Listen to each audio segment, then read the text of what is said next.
Madame, Monsieur, bonsoir. Merci de nous rejoindre à la une de l'actualité. En visite de travail et d'amitié au Mali, le ministre des Affaires étrangères et de la communauté nationale à l'étranger, Remtal Lamamra, a été reçu ce vendredi en audience par le président de la transition, chef de l'État malien, le colonel Assimi Goïta. Lamamra a co-présidé hier avec son homologue malien la 18e session du comité bilatéral stratégique algéro-malien et s'est réuni avec les représentants des mouvements signataires de l'accord de paix et de réconciliation au Mali issu du processus d'Alger.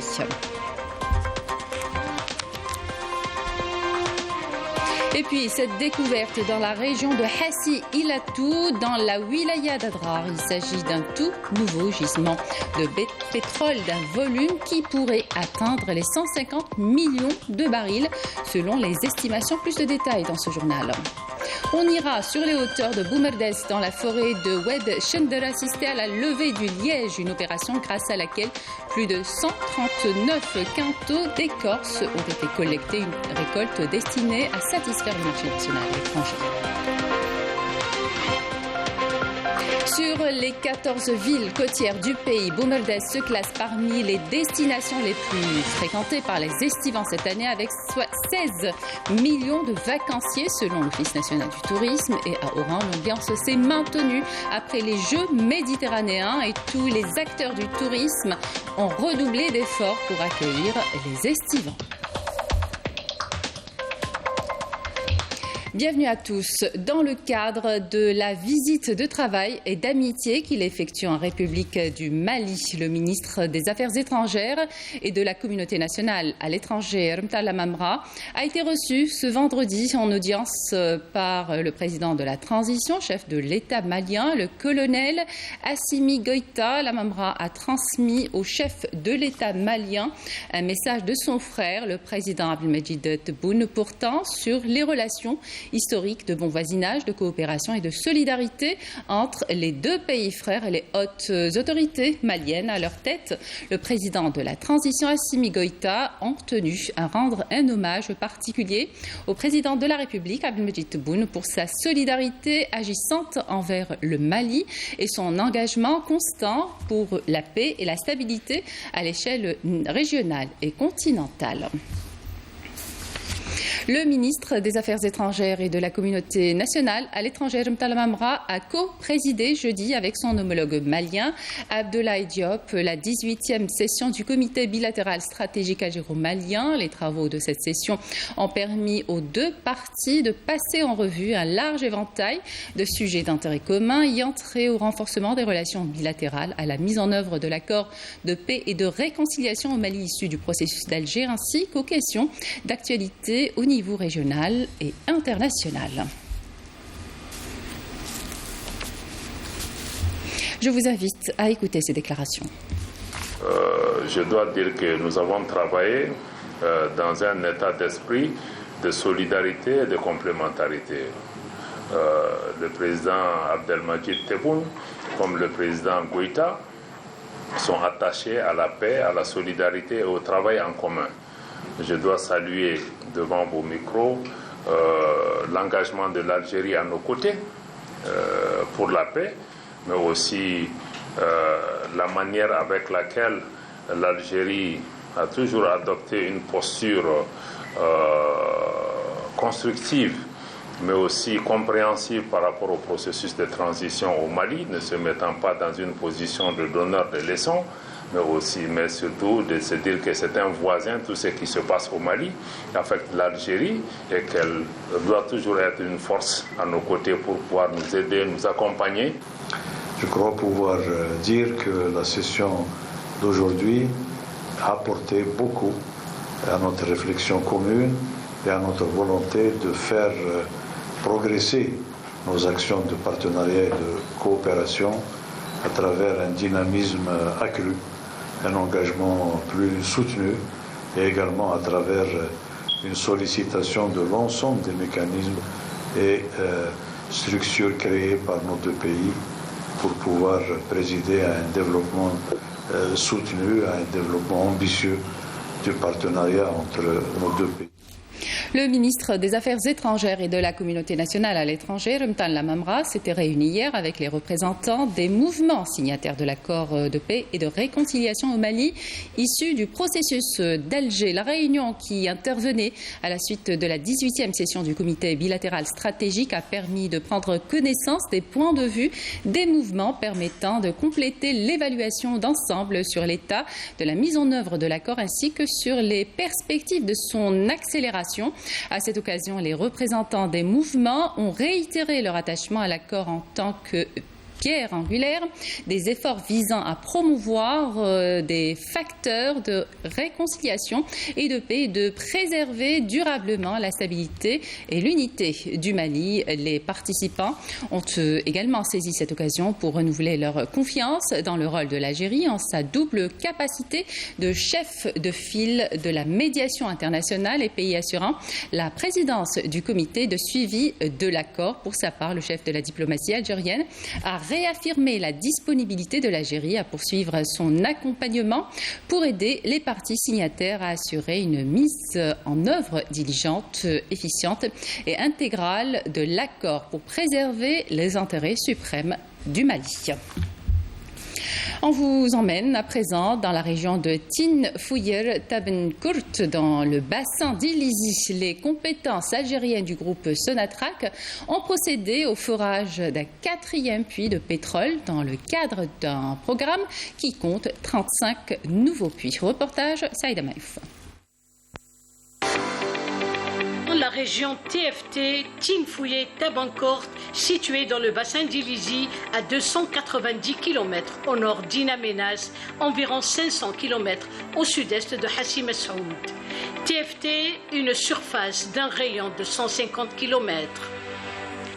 La région TFT de production de pétrole est l'une des 11 régions de la production de gaz et de pétrole de la Sonatrach, deuxième après Hassi Messoud en termes de production de pétrole brut. Sa première mise en production remonte à l'an 1963. TFT a connu depuis 1971, date de la nationalisation des hydrocarbures, nombreux développements accélérés. Par le forage de plusieurs centaines de puits, et la réalisation de 24 centres de traitement répartis sur toute la région, plus la construction de projets structurants, à savoir 2 projets stratégiques ont été réalisés par Sonatrach entre 1978 et 1980. Une centrale électrique qui assure l'autonomie en énergie électrique de la région jusqu'à présent. Parmi les activités de la région TFT figurent les opérations au puits, le but étant récupérer et améliorer la productivité des puits à travers l'application de diverses techniques de pointe appropriées. La pompe à balancier, plus connue sous le nom de tête de cheval, en est un procédé performant. On utilise les pompes à balancier additifs, les puits à faible productivité, pour une meilleure récupération. Donc les puits هادو عندهم ce puits TFT 103 a une productivité de 350 barils le jour. Donc on a commencé de produire par le mode de production SRP, Second Road Pumping Unit, dans la région de TFT depuis avril 1999, dans le champ Tieferni. Actuellement, le champ Tieferni produit avec 7 pompes SRP avec un débit de 800 barils le jour. À Hassi Barouda, 30 km de la région de TFT, les travaux sur le workover s'enchaînent à l'infini. Reprise des puits et augmentation des débits de leur production oblige. On est là aux plateformes du puits HBDA 6, Hassi Barouda 6, avec l'appareil workover TP 182, un TP. On est là sur la plateforme du puits qui était en mode de balancier sur carotte. Vu la chute de pression ici dans ce réservoir, on va essayer de changer le mode de production qui sera en ESP, Electrical Submersible Pump, c'est-à-dire pompe émergée électrique. Nous roulons jusqu'au site d'implantation du nouveau centre de séparation à Massac à TFT, un projet structurant mis en service en 2021. À noter qu'un délai de réalisation de 12 mois pour la première phase a été réduit à 9 mois grâce aux efforts consentis par les équipes de la région TFT, division production et filiale. Honneur à ces travailleurs engagés. Plus de 28 ans après la dernière découverte de gisement de pétrole à Hassi Ilatou, voilà qu'une autre découverte vient de voir le jour. Il s'agit d'un nouveau gisement dans la même région avec une capacité estimée à plus de 150 millions de barils selon les estimations. Reportage Mohamed Ayashi, commentaire Walid Yousfi. Après 90 jours d'efforts soutenus, cette équipe du groupe Sonatrach a découvert un tout nouveau gisement de pétrole dans la région de Hassi Ilatou, dans la wilaya d'Adrar. Une découverte majeure avec un volume qui peut atteindre les 150 millions de barils selon les estimations. في لا ريجيون هذه والحمد لله كنا لقاو دي ريزولطات دي زيدونا الكوراج باش نزيدوا لا بارتي اكسبلوراسيون هنا دي نوفو بوي على الاكسبلوراسيون مي هذا لو بوي هذا ان شاء الله لقينا فيه في الريزرفوار اوردوفيسيال لونيتي 4 في لو غري درامات لقينا اون بلوس دو غاز لقينا لويل في لا ريجيون هذا دونك هذا يزيدنا ان شاء الله لويل هنا في لا ريجيون هنايا البترول باش ان شاء الله نزيدوا نرونفورسيو ان شاء الله لينيتي اللي راه موجوده هنا قريبه هنا تاع لا ديفيزيون دو برودكسيون حاسيلاتو ان شاء الله. Cette découverte en effort propre intervient 28 ans après la dernière découverte d'huile réalisée dans la région de Sbar en 1994. Ces dernières années, le groupe pétrolier multiplie les exploits. En 2022, Sonatrach a annoncé avoir réalisé 3 découvertes, 2 de gaz à condensat et 1 de pétrole. Sonatrach a réalisé des résultats très positifs en 2022. C'est le fruit de beaucoup d'efforts et de persévérance. Ça dénote aussi de la minutie dont font preuve les équipes de Sonatrach dans le choix des sites d'exploration. Ces résultats sont arrivés à point nommé. Une valeur ajoutée pour l'économie du pays. L'exploitation du gisement de Hassi Ilatou commencera prochainement. En attendant, les équipes de recherche multiplient les opérations d'exploitation dans l'espoir de mettre la main sur un autre gisement dans cette région. L'Algérie compte le plus grand complexe industriel pharmaceutique d'Afrique implanté dans le pays depuis près de 4 ans. L'unité produit près de 100 types et formes de médicaments. Les détails avec Manel Abdish et Yasmine Saudi.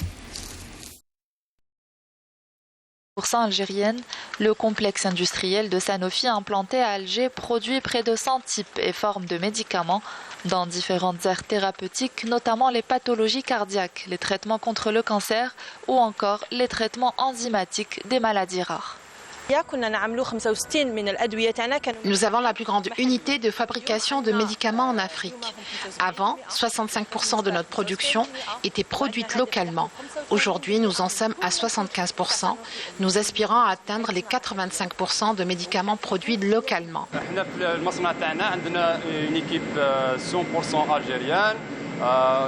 درنا un transfert technologique avec les sites de donneurs partout dans le monde avec le groupe Sanofi. درنا même tout ce qui est des systèmes de high-tech, notamment la digitalisation. Donc رانا مستقلين في الخدمة avec les équipes تاعنا وما نستحقوش اليد العاملة الخارجية.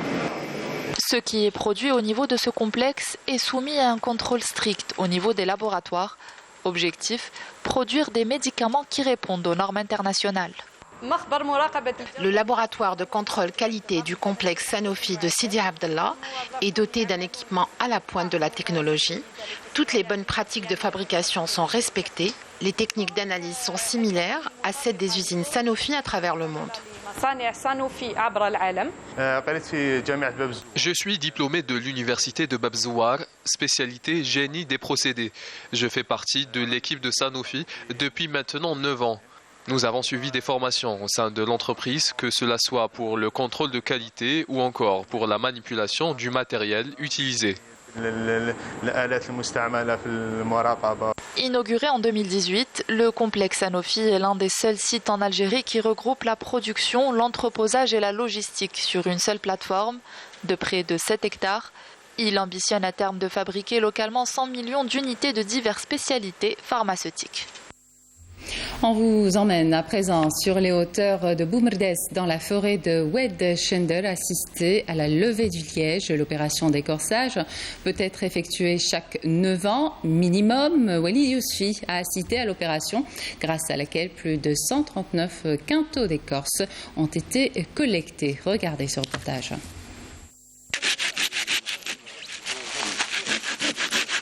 C'est une opération que ces deux ouvriers reproduisent sur chaque arbre depuis pas moins de 2 mois.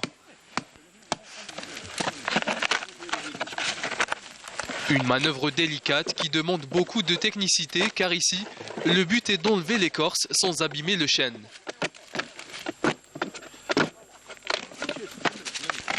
Il s'agit d'une vaste opération de récolte de liège dans la forêt de Oued Chender à Boumerdès. 139 quintaux d'écorce ont été collectés dans cette région depuis le début de l'opération. Déjà, on fait une sortie pour faire ce qu'on appelle un test de levée. C'est-à-dire, parce que le liège il exige une certaine température pour qu'il puisse s'arracher sans accidenter l'arbre. Il faut un débardage, le faire sortir, on bade. Ils vont le peser, faire la pesée. Après, il y a un tri, donc il faut le trier. Il y a du liège mâle, liège de reproduction, liège mâle qui n'a jamais été récolté, reproduction qui a été déjà récoltée, le liège flambé, donc il faut le trier et le stocker dans le stock définitif. Avec une durée de vie moyenne qui peut atteindre les 150 ans, un chêne liège peut offrir au total entre 12 et 15 levées avec un minimum de 9 ans entre chaque récolte. Le secret de sa longévité, son écorce. C'est une espèce, on dit, très présentée. Elle se présente sur le nord seulement. C'est une espèce très rustique. Elle dure dans le temps, donc on a des arbres très âgés. Il faut l'entretenir. Et c'est la particularité du chêne liège, il résiste à l'incendie. Donc ce liège-là, il protège l'arbre contre les incendies. Une fois récolté puis pesé, le liège collecté dans cette région est transféré vers une unité de stockage à Zemouri où il sera trié avant d'être commercialisé sur le marché national ou exporté à l'étranger. L'actualité nationale, c'est aussi la rentrée scolaire. Le ministère de l'Éducation nationale a annoncé hier le retour au système d'enseignement habituel pour cette année dans tous les cycles d'enseignement et l'abandon donc du système exceptionnel, une décision prise en application des instructions et orientations du président de la République Abdelmajid Tebboune relative à la consultation des partenaires sociaux et suite aux rencontres avec les organisations nationales, des parents, d'élèves et des syndicats agréés. Pour cette année scolaire, les outils informatiques s'inviteront en classe, rétroprojecteurs, tablettes, une rentrée scolaire qui se veut 2.0 pour les écoliers et pour les enseignants de la wilaya de Tébessa à Msila. Plusieurs locaux commerciaux et lots de terrain abandonnés ont été récupérés pour construire de nouveaux établissements scolaires. Walid Yousfi. Un rétroprojecteur et des tablettes flambant neuves. La wilaya de Tébessa se prépare pour recevoir les élèves cette année en grande pompe. Quelques 1000 tablettes ont été distribuées au niveau de plusieurs écoles de la région. L'objectif est d'alléger le cartable de l'élève, mais aussi de lui permettre de se familiariser avec les nouvelles technologies. La wilaya de Tébessa a bénéficié de 12 écoles primaires avec 90 tablettes pour chaque école. En tout, ce sont 1080 tablettes qui seront distribuées. Nous comptons réceptionner 4 autres nouveaux établissements d'ici la fin de l'année. Ces tablettes permettront d'alléger le cartable. À l'est, comme partout ailleurs dans le pays, Les préparatifs de la rentrée scolaire se poursuivent. À Msila, plusieurs locaux commerciaux et lots de terrain abandonnés ont été récupérés pour construire de nouveaux établissements scolaires. Nous transformons les surfaces non exploitées en établissements scolaires. Nous avons entamé les travaux de construction pour effectuer la livraison de ces écoles dans les plus brefs délais.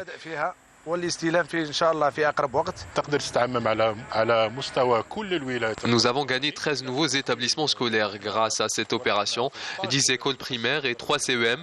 L'opération se poursuit au niveau de la wilaya de Msila. Des établissements qui seront opérationnels dès la prochaine rentrée scolaire, un acquis pour le secteur de l'éducation de la wilaya de Msila et pour les élèves de la région. La saison estivale de cette année a été marquée par le retour en force de la diaspora algérienne après 2 ans d'absence dû aux restrictions sanitaires imposées par la pandémie de la Covid-19. Les aéroports et ports sont bondés de voyageurs. L'exemple au port d'Alger où toutes les mesures ont été prises pour leur faciliter le transit. Wahiba Houem, Rina Lerari. L'été touche à sa fin et les membres de la communauté nationale établie à l'étranger quittent le pays. Le port d'Alger connaît un important flux de voyageurs, satisfait des prestations fournies. Toutes les commodités et orientations nécessaires ont été dispensées. Nous sommes venus par bateau, le voyage était agréable. Et maintenant, tout était fluide pour les procédures du retour. Nous n'avons pas eu de problème.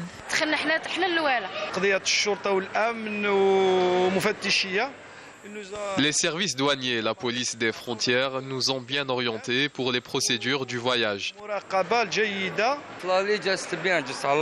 Je suis venu par avion et je repars par bateau. Tout se passe bien. Afin d'assurer un transit rapide et fluide des voyageurs, les autorités du port d'Alger ont engagé plusieurs mesures. Nous avons mis en place tous les moyens humains, matériels et logistiques pour garantir un passage sans problème aux voyageurs. Nous avons également établi un couloir vert dédié aux familles, personnes âgées et aux besoins spécifiques.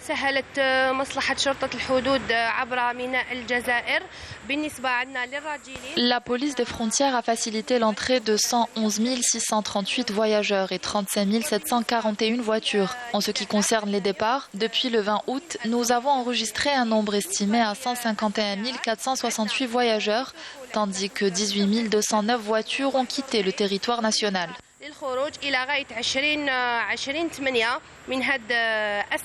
Après un repos bien mérité auprès de leur famille en Algérie, la communauté algérienne établie à l'étranger quitte son pays natal en attendant d'y revenir prochainement.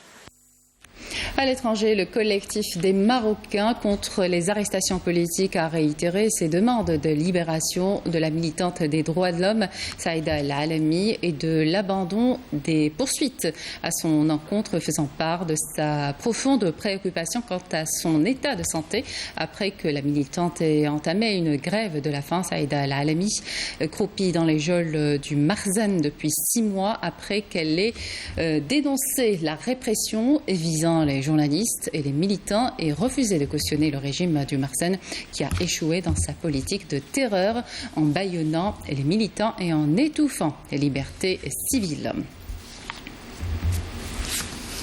Le ministère palestinien de la Santé a annoncé la mort d'un jeune Palestinien tué aujourd'hui par les forces d'occupation de l'entité sioniste au nord d'El Khalil. Les forces d'occupation sionistes ont ouvert le feu sur le jeune Palestinien et ont empêché l'ambulance de s'approcher du corps du martyr alors que des affrontements ont éclaté entre les forces d'occupation et la population palestinienne d'El Khalil. Par ailleurs, 7 Palestiniens ont été blessés par des balles de métal recouvertes de caoutchouc et des dizaines ont été asphyxiés lors de la dispersion par l'armée sioniste d'une marche anti-colonisation organisée tous les vendredis. Retour au pays, la ville de Boumerdès a enregistré cet été plus de 16 millions de vacanciers selon l'Office national du tourisme. Son décor naturel, ses plages et la disponibilité des structures d'hébergement classées aux normes internationales ont fait de cette ville l'une des destinations les plus prisées. Voyez ce reportage de Hinda Chorfi. Le commentaire est signé Samira Hajamar. Sur les 14 villes côtières du pays, Boumerdès se classe parmi les destinations les plus fréquentées par les estivants cette année. Des chiffres records ont été enregistrés. Plus de 16 millions de visiteurs, dont des milliers ont choisi de séjourner dans les différents campings, hôtels et complexes touristiques de cette wilaya. Nous sommes venus de Batna. Nous avons choisi Zmouri el-Bahri pour passer nos vacances et ce complexe touristique en particulier pour son emplacement. Il y a la piscine et juste à côté la plage et tout autour la forêt pour aller en fin de journée y faire une balade avec les enfants.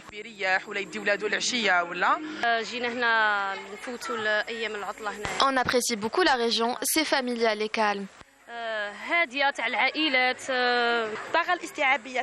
La capacité d'accueil de ce complexe est de 204 lits. Nous sommes ouverts depuis juillet dernier. Nous avons fait une bonne saison. Nos clients nous viennent d'Algérie et de l'étranger, du Canada, des États-Unis et de partout. Pour le mois d'août, nous avons enregistré 1200 résidents et parmi eux, des Algériens venus des 4 coins du pays. Mortal et sa famille passent des moments agréables dans ce complexe dans lequel ils ont trouvé bien-être et détente. J'ai entendu parler de ce complexe par mes amis. On y trouve un bel accueil et c'est agréable pour les familles. Les plages sont grandes. D'ailleurs, Boumerdès est connu pour ça. L'année dernière, les complexes étaient en nombre de 7. Maintenant, il y en a, je crois, 16 ou 17. C'est clair qu'ils travaillent dur pour développer le tourisme. À ce jour, nous avons accueilli 16 143 000 visiteurs. Sur les 14 wilayas côtières, nous sommes classés parmi les premières à avoir accueilli le plus d'estivants, qui nous viennent de l'intérieur du pays comme de l'étranger. Avec son potentiel touristique naturel, plus de 60 plages plantées dans un décor féerique et ses infrastructures hôtelières à la carte, Boumerdès attire de plus en plus de visiteurs et d'estivants ces dernières années. Oran, une autre ville côtière qui a connu une affluence record des vacanciers durant cette saison estivale. Une affluence qui avait commencé déjà à l'occasion des Jeux méditerranéens. L'ambiance est maintenue et tous les acteurs du tourisme ont redoublé d'efforts pour accueillir ces visiteurs dans les meilleures conditions. Reportage Aboubakar Mansouri. Le commentaire est signé Samira Hadjamar. Oran, la lumineuse, n'a cessé d'attirer les foules cette année. Après le franc succès de l'organisation de la 19e édition des Jeux méditerranéens, El Behia, dans ses plus beaux atours, s'est faite l'hôte privilégiée de plusieurs milliers de touristes et estivants. C'est calme et sécurisé. Ça s'est très bien passé cette année. Pour moi, je suis content. C'était très bien passé. On espère qu'il y ait le même genre de complexe dans toute l'Algérie. C'est une belle chose, on avance. Quand vous le voyez, la plage est sécurisée, les enfants sont près de nous, on peut laisser nos affaires en toute sécurité. C'est propre. C'est propre, on espère que ça sera comme ça l'année prochaine. Beaucoup plus. Après le succès de l'organisation des Jeux méditerranéens, on s'est attelé à la préparation de la saison estivale. Nous voici maintenant à la fin de la saison estivale 2022. Nous avons déployé tous les moyens pour répondre à la demande de nos clients venus des 58 wilayas. وفرنا لكل الحاجيات الزبائن تاعنا اللي جاونا 58 ولايه. Et afin de garantir bien-être et détente en toute sécurité, tout a été mis en œuvre par les services concernés, notamment ceux qui ont choisi de faire la promotion du tourisme local.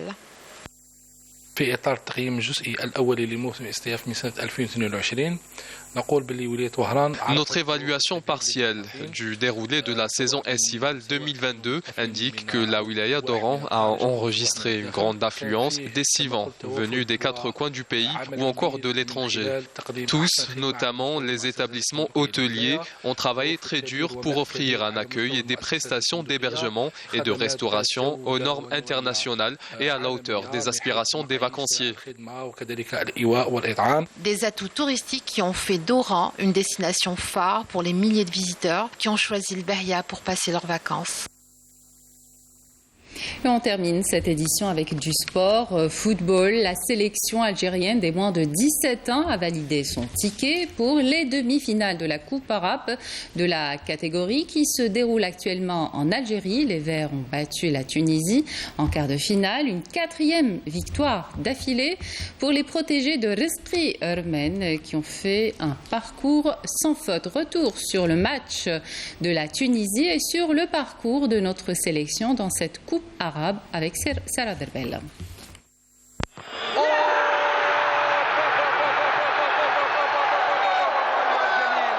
Malgré la difficulté de ce derby maghrébin, les Verts se retrouvent en demi-finale de la Coupe arabe des moins de 17 ans. Les poulains de Rizqi Ermen ont bien entamé le match de ces quarts de finale devant les Tunisiens. Et d'ailleurs, les Algériens ont ouvert le score après une demi-heure de jeu par Mohamed Abdelmoudjib qui permet à l'Algérie de terminer la première période sur ce léger avantage au score, malgré les multiples occasions. De retour des vestiaires, les Tunisiens plus motivés ont égalisé à la 59e minute de jeu grâce à un but de Akram Toli. Et malgré les nombreuses occasions ratées par les Algériens, nos Verts n'ont pas réussi à aggraver la marque devant des Aigles de Carthage qui eux aussi ont tenté de scorer à plusieurs reprises pour décrocher cette fameuse place dans le carré d'as. Un derby serré qui s'est soldé sur un score de parité d'un but partout. Place à la séance de tir au but où les nôtres ont montré plus de solidité et de détermination.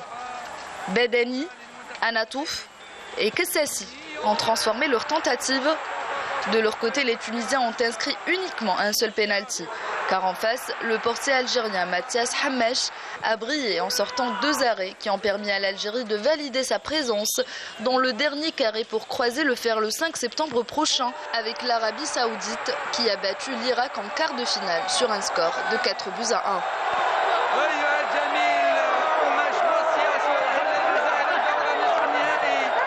Et avant de se retrouver en demi-finale, nos jeunes Algériens ont fait un parcours sans faute en terminant à la tête de leur groupe après 3 victoires d'affilée.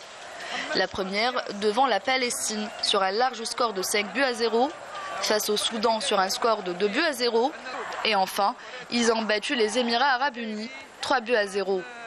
Et grâce à cette victoire devant la Tunisie en quart de finale, les Verts réalisent ainsi leur 4e succès de suite et ambitionnent d'aller le plus loin possible.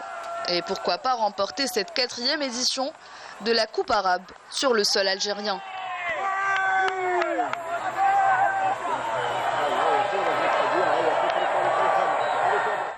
Voilà qui termine cette édition. Merci de votre attention. Excellente soirée sur Canal Algérie.